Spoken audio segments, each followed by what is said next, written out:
Selamat pagi saudara-saudara sekalian. Kita akan teruskan lagi pelajaran kita, yaitu mengenai hidup yang berbuah. Saya harap saudara sudah banyak merenungkan mengenai hidup yang berbuah. Nah, pada hari ini, biarlah kita beri satu topik yang baru, yaitu diberkati untuk memberkati. Saudara tahu bahwa berbuah itu sama saja memberi berkat, sama saja mengasihi. Jadi hari ini kita akan renungkan diberkati untuk memberkati. Saudara, semua yang Tuhan ciptakan, Tuhan berkati. Dan kita semua sudah tahu pada yang lalu juga, pada waktu yang lalu, bahwa arti kata berkat adalah empower to success. Jadi kalau kita memberkati seseorang, kita ini memberikan kuasa kepada orang itu untuk sukses. Demikian juga Tuhan memberkati kita. Dengan kata lain, Tuhan memberikan kepada kita kuasa untuk sukses. Nah, saudara, dan Tuhan memberkati kita agar supaya kita bisa menjadi berkat bagi orang lain. Jadi berkat yang Tuhan berikan pada kita itu bukan hanya untuk kita sendiri saja, tetapi rencana Tuhan adalah untuk agar kita mengalirkan berkat itu kepada orang-orang yang butuh. Nah, saudara, mari kita melihat pada waktu Tuhan memanggil Abraham. Saudara pasti ingat ya, yang tertulis di dalam Kejadian pasal 12 ayat yang kedua. Kejadian pasal 12 ayat yang kedua.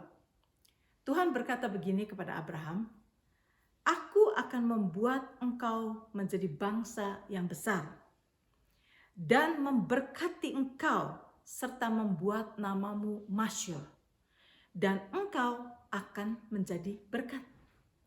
Jadi Tuhan panggil Abraham, Tuhan berkata, aku akan jadikan engkau bangsa yang besar dan aku akan memberkati engkau, membuat namamu masyhur, dan katanya engkau akan menjadi berkat.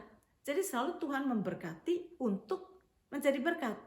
Nah, saudara-saudara, sekarang apa hubungannya Abraham dengan kita? Itu kan Tuhan berbicara kepada Abraham, gitu kan? Apa hubungannya dengan kita? Hubungannya, saudara-saudara, karena kita yang sekarang hidup dengan iman, percaya kepada Tuhan Yesus Kristus sebagai Tuhan dan Juru Selamat kita, kita adalah orang-orang yang telah dibenarkan oleh karena iman. Kita adalah orang-orang yang beriman. Dan orang-orang yang beriman itu disebut anak-anak Abraham, keturunan Abraham, benih daripada Abraham. Karena Abraham dibenarkan karena iman. Sebab itu kita semua yang sekarang percaya kepada Tuhan dengan iman, kita ini dianggap sebagai keturunan Abraham. Mari kita lihat ayatnya. Sudah bisa baca di dalam Galatia pasal yang ketiga, ayat yang ke-7, ayat yang ke-8b, dan ayat yang ke-9. Kita baca sama-sama. Galatia pasal 3 ayat 7, 8b, dan 9. Rasul Paulus berkata, "Jadi kamu lihat bahwa mereka yang hidup dari iman, mereka itulah anak-anak Abraham." Ayat 8b. "Olehmu segala bangsa akan diberkati." Ayat 9. "Jadi mereka yang hidup dari iman, merekalah yang diberkati bersama-sama dengan Abraham yang beriman itu." Jadi itu hubungannya Abraham dengan kita. Abraham dibenarkan karena iman, dan sekarang kita pun dibenarkan karena iman. Sebab itu kita adalah anak-anak Abraham. So itu kalau Tuhan memberkati Abraham, maka Tuhan juga memberkati kita karena kita ini keturunan Abraham. Dan kalau Tuhan menyuruh Abraham untuk menjadi berkat, sama dengan perintah untuk kita, agar supaya kita yang diberkati, kita menjadi berkat. Itulah sebabnya saudara-saudara, kita diciptakan untuk memberkati, untuk mengasihi, untuk berbuah. Itu sama, berbuah, menjadi berkat, mengasihi, itu sama, saudara. Nah, jadi kalau kita mengasihi, maka kita akan melakukan kebaikan, kita akan memberi berkat, dan itu adalah sama dengan berbuah. Kita sudah diciptakan untuk berbuah, untuk memberkati, mengalirkan berkat Tuhan. Sebab itu saudara, kalau berkat yang Tuhan berikan pada kita, kita tidak alirkan, maka akan terjadi di situ sesuatu yang stagnan, yang bisa mematikan boleh dibilang. Saya diingatkan kepada Laut Mati. Saudara tahu di Israel, di sana ada Laut Mati. Kenapa disebut Laut Mati? Karena laut itu tidak mengalirkan airnya kemana-mana. Jadi air yang didapat dari air hujan dan sebagainya yang masuk ke dalam laut itu tidak dialirkan kemana-mana. Tidak ada aliran kemana-mana. Jadi air itu tinggal di situ terus sehingga mempunyai kadar garam yang sangat-sangat tinggi. Dan karena itu di dalam laut itu tidak ada yang bisa hidup. Di pinggir daripada laut itu tidak ada yang bisa hidup. Tidak ada tumbuhan yang bisa tumbuh di sekeliling laut itu, dan juga tidak ada binatang, tidak ada ikan yang bisa hidup di dalam laut itu. Karena apa? Karena laut itu mati boleh dibilang. Kenapa mati? Karena dia tidak mengalirkan airnya kemana-mana. Coba saudara lihat, semua sungai, semua danau, semua laut yang mengalir pasti ada kehidupan di dalamnya. Ada ikan-ikan yang hidup, ada tanaman di sekitarnya dan sebagainya. Ada kehidupan. Hanya kalau air itu mengalir. Nah, demikian juga kita harus tahu. Saudara, jangan kita menjadi seperti laut mati. Hanya menerima, tetapi tidak pernah mengalirkan kemana-mana. Akhirnya tidak ada kehidupan di dalam kita. Karena kita sudah diciptakan oleh Tuhan untuk mengalirkan berkat itu kepada orang di sekeliling kita. Itulah sebabnya saudara, kita harus belajar untuk mengalirkan berkat. Kalau kita tidak mau mengalirkan berkat, saudara, hidup kita akan miserable. Kita tidak akan mempunyai kehidupan yang berarti. Kita akan merasa bahwa hidup ini hampa. Karena kita tidak didesain oleh Tuhan untuk hidup bagi diri sendiri. Kita didesain oleh Tuhan untuk hidup yang memberkati. Hidup yang berbagi kepada orang lain. Nah, saudara ingat cerita saya pada mungkin 2 hari yang lalu.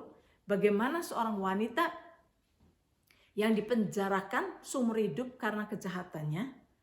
Dan kita tahu ceritanya, itu kejadian nyata saudara, kejadian nyata. Sebab orang ini menulis surat kepada hamba Tuhan itu.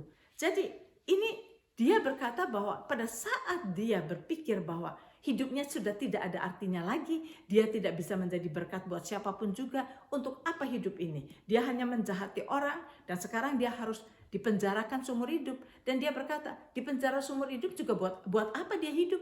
Karena hidup ini sudah nggak ada artinya. Lebih baik dia mati, tapi dia nggak bisa bunuh diri. Maksudnya, lihat, dalam keadaan gitu, hidup itu hampa, hidup itu tidak ada artinya. Sampai dia mendapat pengertian bahwa dia bisa memberkati seseorang.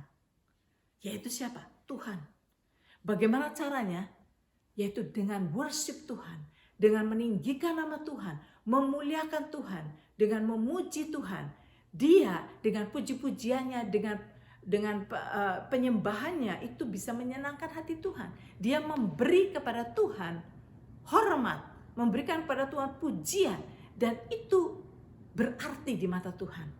Dan pada saat dia mengetahui bahwa hidupnya bisa berarti bagi seseorang, apalagi itu Tuhan, maka dia merasa bahwa dia ada harapan untuk hidup.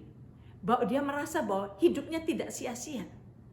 Tetapi sebelumnya dia merasa bahwa untuk apa dia hidup? Toh selain dia tidak bisa menjadi berkat buat orang lain, dia juga hanya merugikan negara. Karena dia harus tinggal di penjara, diberi makan setiap hari, tetapi hidupnya gak ada gunanya. Saudara, begitu dia tahu bahwa hidupnya bisa berguna, bisa menyenangkan orang, bisa memberkati seseorang, yaitu Tuhan sendiri. Dia menjadi bersemangat untuk hidup. Dia tahu bahwa hidupnya berarti, ada gunanya dia hidup di dunia ini. Dan dia memuliakan Tuhan. Dan dengan dia memuliakan Tuhan seperti itu dan hidupnya menjadi berarti, dia bersaksi, dia menulis surat, dan sekarang saya dan saudara bisa mendengar kesaksian dia. Sehingga kita sekarang bisa belajar dari hidup dia. Berarti dia juga memberi kepada kita, memberi kepada saudara pengharapan, memberikan kepada kita pelajaran bahwa hidup yang memberkati, hidup yang mengasihi, hidup yang memberi, itu adalah hidup yang berbuah. Itulah sebabnya memberikan kepada kita pengharapan di dalam dunia ini. Jadi saudara, sekarang kita harus menyadari akan hal ini. Jadi mulailah berpikir sekarang, purposely kita memberkati orang. Bukan hanya sekedar karena ada orang kekurangan datang kepada saudara dan minta pada saudara bilang, oke dah kasih. Nah, itu bukan berarti bahwa saudara dengan sengaja, intentionally memberkati orang. No, hanya karena terpaksa orang itu datang. Sebab itu marilah kita merenungkan bagaimana memberkati orang lain, bagaimana berbuah, bagaimana itu semua. Nanti kita akan pelajari lagi, besok untuk kita pelajari yang namanya buah itu seperti apa. Kita akan belajar macam-macamnya buah supaya memberikan kepada saudara suatu pandangan yang lebih luas lagi, dan saudara bisa diarahkan oleh Tuhan untuk melakukan bagian saudara. Sampai di sini dulu.